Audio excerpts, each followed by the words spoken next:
Buenas noches, mis hermanos, que el Señor les bendiga. Bienvenidos a esta transmisión en vivo de Iglesia Comunidad Cristiana Shema. Recordemos que Shema es una palabra hebrea. En la Biblia la encontramos traducida como oír, pero Shema implica algo más que oír. Shema es oír atentamente para hacer diligentemente la obra del Señor. Esto tiene una connotación y es la de ser obedientes. Así es que, mis hermanos, bienvenidos a esta transmisión, los que se conectaron desde el principio de ella, bienvenidos los que se han venido conectando a través de esta transmisión, igualmente sean bienvenidos a esta transmisión en vivo. Que el Señor me les bendiga, que el Señor me les guarde, que el Señor me les proteja, que el Señor me les prospere integralmente en todos los aspectos de su vida, y que el Señor tenga misericordia de cada uno de nosotros para la gloria de su nombre. Estamos en la serie Legados. Hoy hacemos la segunda entrega de esta serie y, como dijo mi esposa, estamos basados en el versículo 9 del capítulo 4 de la carta a los Filipenses. Filipenses capítulo 4 versículo 9, y que esta porción de las Sagradas Escrituras dice de esta manera: lo que aprendiste y recibiste y oíste y vistes en mí, esto haz.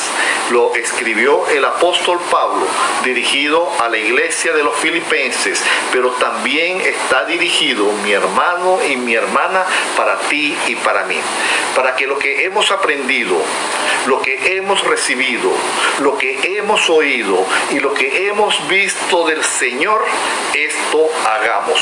Esto es legados. Y hemos hablado en la entrega pasada que una cosa es un legado y otra cosa muy diferente es una herencia.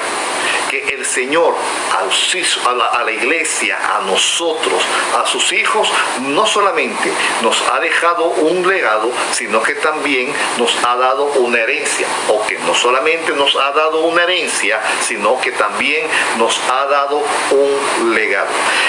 Y que asimismo nosotros debemos dejar un legado para las generaciones que vienen después de nosotros, para todas las generaciones que vienen después de nosotros. Abraham dejó un legado. David dejó un legado. Ruth la Moabita dejó un legado. Si vemos, muchos hombres y mujeres grandes en las Escrituras dejaron legado. Pero no solamente para dejar un legado se debe ser una persona grande en las Escrituras. Y terminábamos la entrega pasada hablando de aquellos que simplemente fueron miembros de una iglesia. Aquellos en los cuales no descollan en las Escrituras, pero que vivieron fielmente hasta la muerte, y ellos dejaron un legado prodigioso. Y lo leímos en Hebreos capítulo 11, los versículos 36 al 40, cuando habla el escritor de los Hebreos de aquellos que experimentaron vituperios, de aquellos que experimentaron azotes, de aquellos que fueron aserrados, de aquellos que fueron puestos a prueba, que fueron llevados a las cárceles, que fueron muertos a filo de espadas, que anduvieron de aquí para allá cubiertos de pieles de ovejas, pieles de cabras, pobres, angustiados, maltratados, de los cuales el mundo no era digno. Hombres y mujeres de una calidad como tú y como yo, y como Elías. Hombres y mujeres sujetos a debilidades, pero también a fortalezas. Ellos anduvieron errantes por los desiertos, anduvieron errantes por los montes, durmieron en cuevas, durmieron en cavernas, y todo esto para proveer para nosotros una cosa mejor, para dejar para ti y para mí un legado. Así que nuestro compromiso con el Señor y nuestro compromiso con este cúmulo de hombres y de mujeres que dejaron legado es seguir ese legado, transmitir ese legado. Por eso el afán de Pablo cuando le escribe a los filipenses de decirle: hey, lo que aprendiste, hey, lo que recibiste, lo que oíste y lo que viste, esto haz. Esto duplica, perpetúa un legado, genera un legado. Y un legado no es algo que se deja de la noche a la mañana, es algo que se deja para perdurar en el tiempo.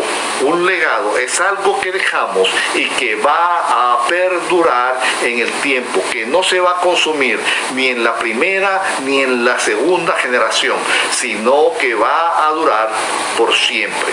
Muchos buscan reconocimiento, pero pocos quieren dejar legado. Cuando Pablo, por ejemplo, finalmente murió y llega al cielo, llega a su casa, llega a su hogar, yo me imagino que el diablo debió suspirar y dicho: uff, por fin,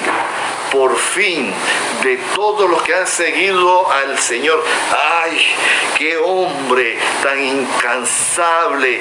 ¡Qué hombre para trabajar buscando a los que yo me quería llevar, a los que yo quería perder!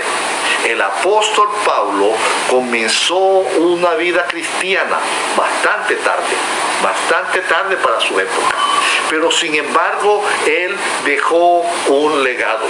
El apóstol Pablo en 1 Corintios capítulo 15 versículo 8 dice que él, el último de los apóstoles, como a un abortivo, el Señor se le presentó.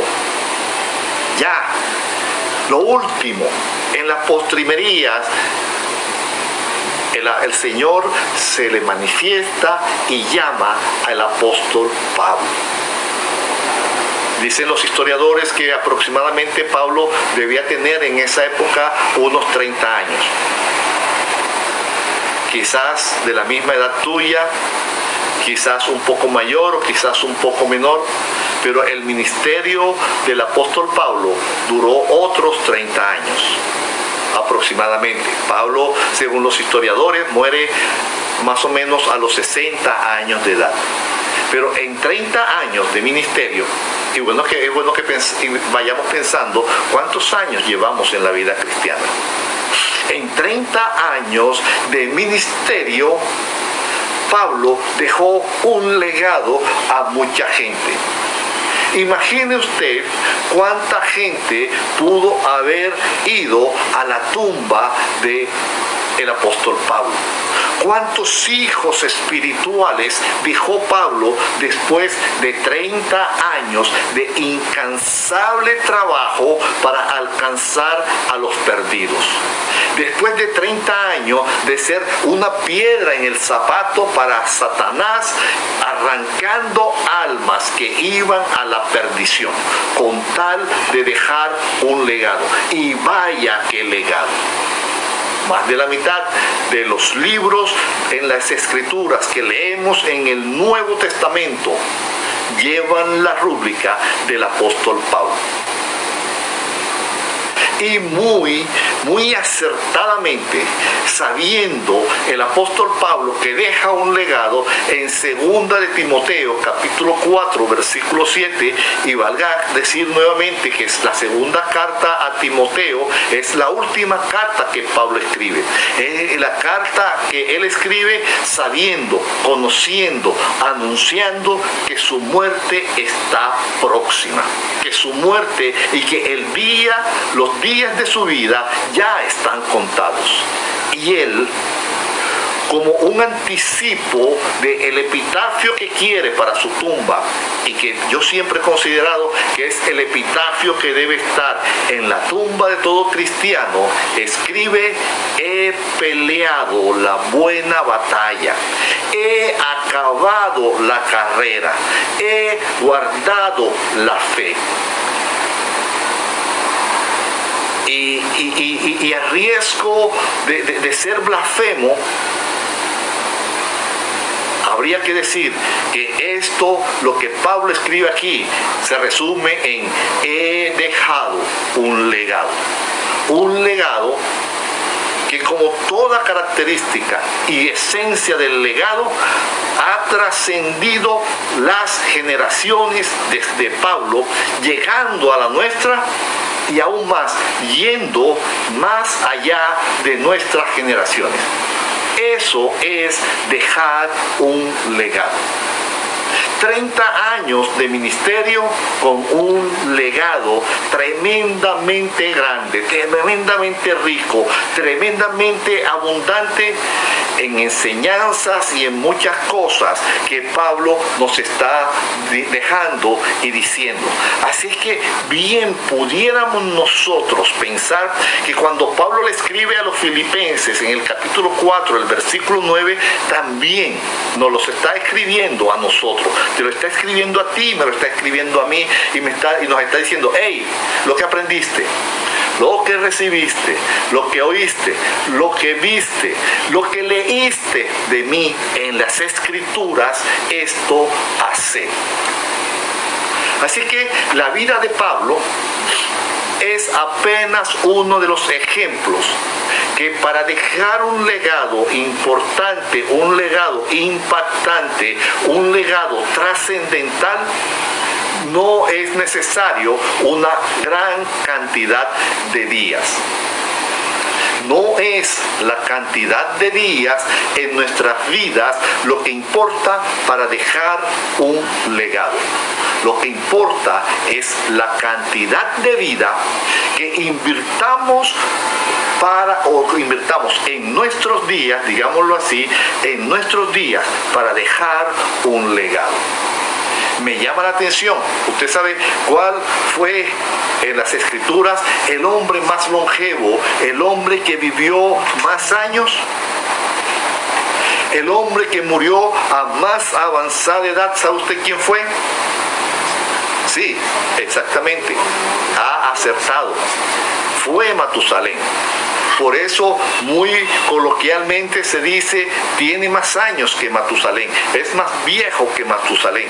Matusalén vivió más de 350,000 días.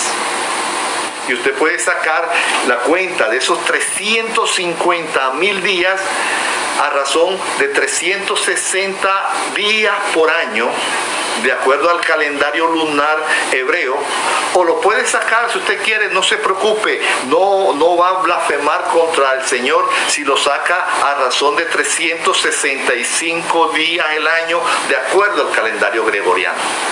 Igual le va a dar una amplísima cantidad de años, 350,000 días. Ahora ya usted que sabe que Matusalén fue el hombre más longevo, el hombre que más vivió de acuerdo a las Escrituras, quiero que me diga qué obra trascendental, qué legado fundamental ha dejado o está relacionado en las Escrituras que dejó Matusalén. Mencióneme uno.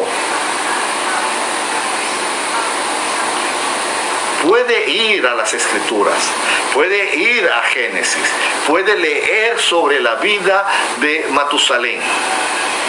Pero las Escrituras no nos narran Matusalén qué legado dejó. El hombre más longevo, el que vivió el tiempo más largo, quizás, léase Génesis capítulo 5, versículo 26, 27, quizás este hombre que vivió tanto tiempo no dejó un legado para las generaciones. Ahora, compare 350,000 días con 12,000 días.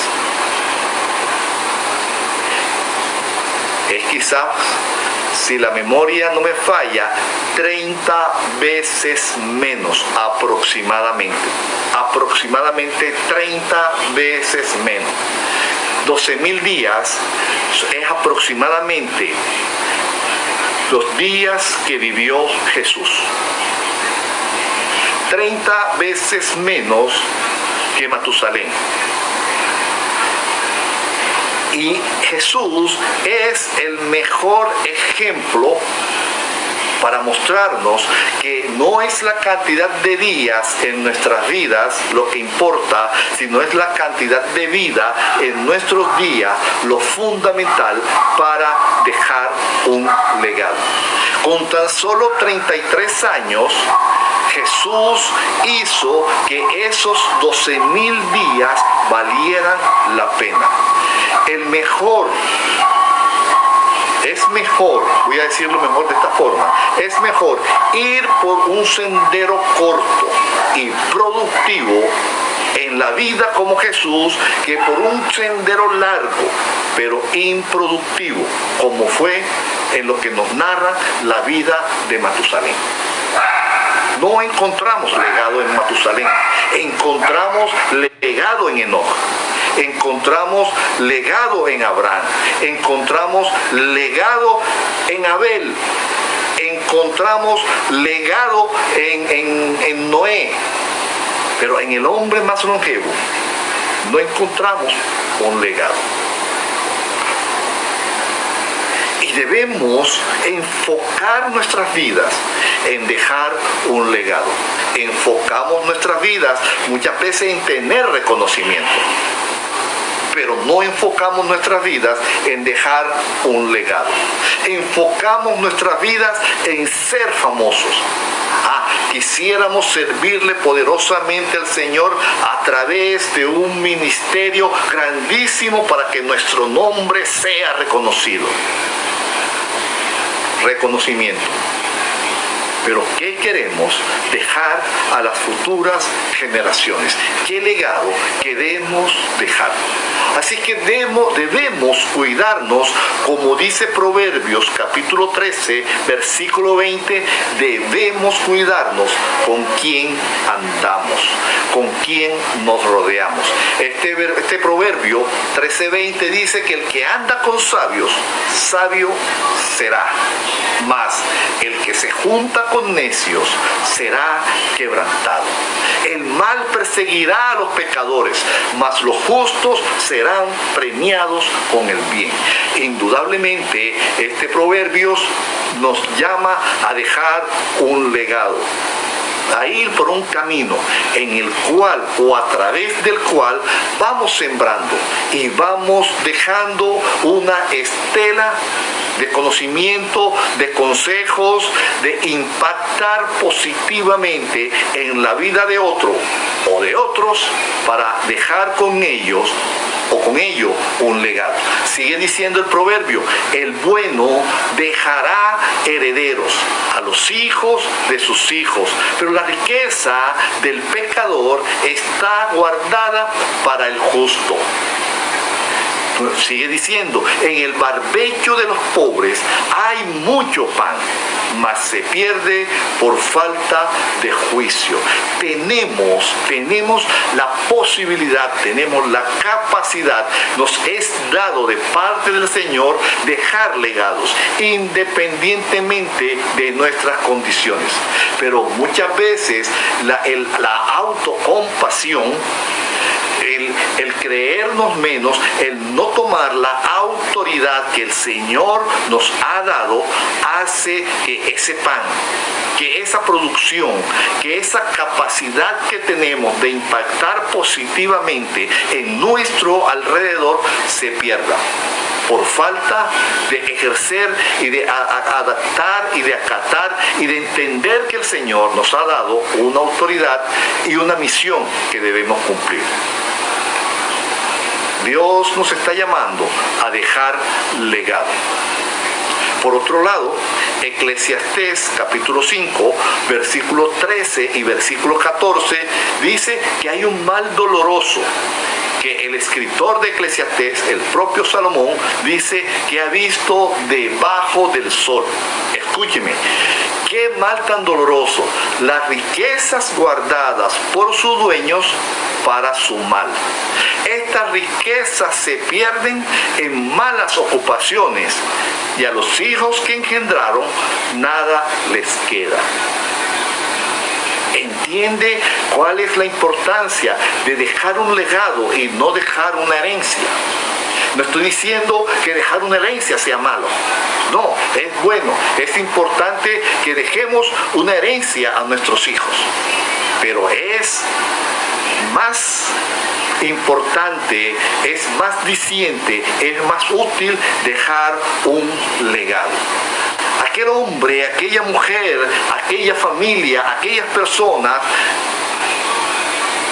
se esfuerzan trabajando legalmente, legítimamente, dan toda su vida en trabajo para dejar a sus hijos un bienestar económico. Pero dice el escritor de Eclesiastés que hay un mal doloroso, porque toda esa riqueza que se deja se puede perder en malas ocupaciones. Y lo que queda en las manos de sus hijos, de aquellos que ellos engendraron, no queda nada. Es mejor dejar un legado que dejar una herencia. Legado. Aquello que podemos transmitir no solamente a nuestros hijos, también a los hijos de nuestros hijos, a los hijos de nuestros hijos, de allí hasta la generación que usted quiera, y no solamente a ellos, sino también a mucha gente en el mundo entero, para que impacte toda la humanidad. ¿Cuánto ha beneficiado la predicación de Pablo? ¿Cuánto ha beneficiado la predicación y la escritura del apóstol Juan? ¿Cuánto ha beneficiado la predicación y la escritura del apóstol Pedro? Ha impactado a incontables personas a través de la historia desde que esas escrituras se dieron. Eso es dejar un legado. ¿Qué legado vamos a dejar nosotros? ¿En qué legado estamos trabajando para llegar, para dejar? ¿En qué consiste ese legado? Ese legado puede consistir en enseñar a vivir con sabiduría. Y podemos preguntarnos entonces, ¿qué es enseñar a vivir con sabiduría? Enseñar a vivir con sabiduría, elementalmente hablando, lo define Proverbios capítulo 1, versículo 7, cuando dice que el temor al Señor es el principio de la sabiduría. Todos los padres, yo creo que todos los padres, queremos que nuestros hijos se aparten de los malos caminos. Yo creo que todos los padres queremos que se aparten de las malas amistades y de la influencia que esas malas amistades conllevan. Yo creo que todos los padres creemos que nuestros hijos se mantengan lejos de los vicios. Yo creo que todos los padres quieren que sus hijos no vivan una vida promiscua. Pero sabemos que no podemos estar con ellos todo el tiempo. No podemos estar a la sombra, al pie, al lado de nuestros hijos, los 24 horas del día, los 7 días de la semana, los 30 o los 31 días del mes y los 365 o 366, si es bisiesto, días del año. Y mucho menos todos los días de la vida de ellos. Así es que, indefectiblemente, en algún momento, tu hijo o tus hijos y mis hijos van a estar solos. ¿Qué van a hacer? ¿Cómo se van a comportar? ¿Cómo actuarán en ese momento? ¿Y qué tranquilidad, qué estado anímico tendrás tú y tendré yo en ese momento en el cual él salió o ella salió, pero ni tú ni yo sabemos dónde está? Entonces, Tenemos que enseñarles a nuestros hijos y a nuestras hijas que aunque nosotros no estemos con ellos en todo momento o en todo lugar, Dios sí está con ellos. Que los ojos del Señor están mirando sobre sus vidas. Y que por tanto, aunque no haya nadie humano alrededor de ellos o cerca de ellos, que no lo vean y que no entiendan, que no comprendan, que no observen lo que hacen, tienen que tener la certeza, tienen que pensar, tienen que estar con la certidumbre de que Dios los está observando. Y que ellos deben procurar agradarle a Él siempre. Así es que entonces el temor de Dios, el temor al Señor es el freno más efectivo para mantenerlos alejados del mal. Como dice Proverbios capítulo 8, versículo 13. Enseñarles a tener su propia personalidad y a tomar sus propias decisiones. A enseñarles que no hagan cosas malas solo porque la mayoría de la gente las hace. Y que por tanto ellos no tienen por qué unirse a esas acciones.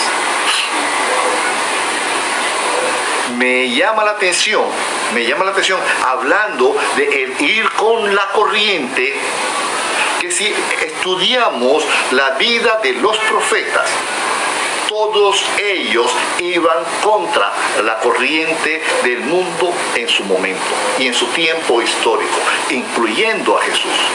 Tenemos que enseñarles a nuestros hijos y a nuestras hijas a ser ellos mismos, a no tratar de ser como los demás, a no dejarse influir por el mal, a que no vivan bajo el lema porque todos los hacen o porque todos van, sino a entender que el temor al Señor es el principio de la sabiduría y que si a alguien hay que agradar es a Él, al Eterno, al que vive por los siglos de los siglos. Cuando alguien, esto es importante porque cuando alguien no tiene su personalidad bien definida, invariablemente va a tomar la personalidad de otro, el estilo de vida de otro, el actuar de otro y muchas veces del más malo. Casi nunca imita al más bueno, sino que entonces imita al otro, imita lo negativo de otra persona. Nuestro Señor Jesucristo es el mejor ejemplo que podemos dar de alguien que tomaba sus propias decisiones sin dejarse influir por los demás. En el Evangelio de Juan, el capítulo 8, el pasaje que va del versículo 4 al versículo 7, que le llevan a la mujer que fue sorprendida en el acto del adulterio y que había muchas personas a su alrededor incitándole a decir que debía ser apedreada. Él simplemente, dice el Evangelio de Juan, agachado y escribiendo con sus dedos en la tierra, expresó: el que de vosotros esté sin pecado, sea el primero en arrojar la piedra contra ella. Eso es un ejemplo de no seguir la corriente de todo el mundo. Eso es un ejemplo de mantener tu personalidad. Tenemos que enseñar que tenemos la libertad, pero esa libertad no debemos usarla para el mal. Como dice Primera de Pedro, capítulo 2, versículos 15 y 16. No como los que tienen la libertad como pretexto para hacer lo malo, sino como siervos de Dios. Porque muchos confunden la libertad con el libertinaje. Y como el Señor me hizo libre, me vuelvo un libertino. Y allí, por falta de personalidad, por no tener mi personalidad bien definida, voy a tomar la personalidad del otro y su estilo de vida negativo. ¿Por qué? Porque no he recibido un legado. Legado. ¿Qué legado estamos dejando? Que el Señor te bendiga.